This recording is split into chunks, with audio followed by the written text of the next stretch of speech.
एक बार उज्जैन के राजा विक्रमादित्य अपने दरबार में बैठे थे।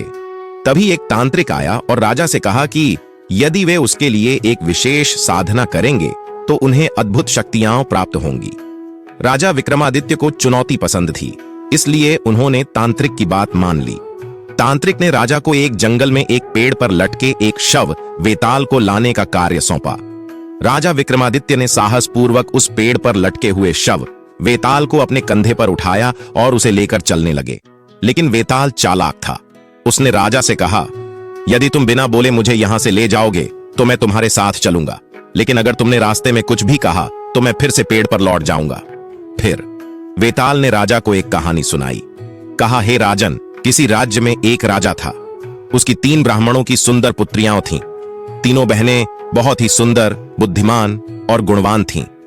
एक दिन राजा ने तीनों बहनों से पूछा, तुम्हारा विवाह किससे करना चाहोगी? पहली बहन ने कहा, मैं ऐसे व्यक्ति से विवाह करना चाहती हूं जो अत्यधिक विद्वान हो। दूसरी बहन ने कहा, मैं ऐसे व्यक्ति से विवाह करना चाहती हूं जो बलशाली और वीर हो। तीसरी बहन ने कहा, मैं ऐसे व्यक्ति से विवाह करना चाहती हूं जो सबसे अधिक धैर्यवान हो। राजा ने उनकी इच्छाओं के अनुसार उनके विवाह कर दिए। एक दिन तीनों बहनें नदी किनारे मिलकर बैठी थीं और अपनी अपनी पतियों के बारे में बातें कर रही थीं।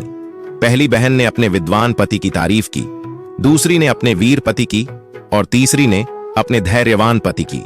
लेकिन फिर उनके बीच विवाद हुआ कि सबसे श्रेष्ठ पति कौन है। वेताल ने राजा विक्रम से पूछा, बताओ, तीनों में से सबसे श्रेष्ठ पति कौन था?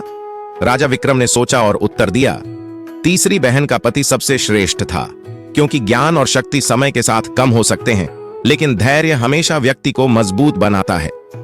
यह सुनते ही वेताल ने कहा, तुमने सही उत्तर दिया, लेकिन तुमने बात कर दी। अब मैं फिर से पेड़ पर जा रहा हूं।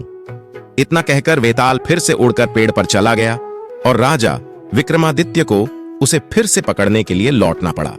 आगे की स्टोरी देखने के लिए चैनल को सब्सक्राइब करें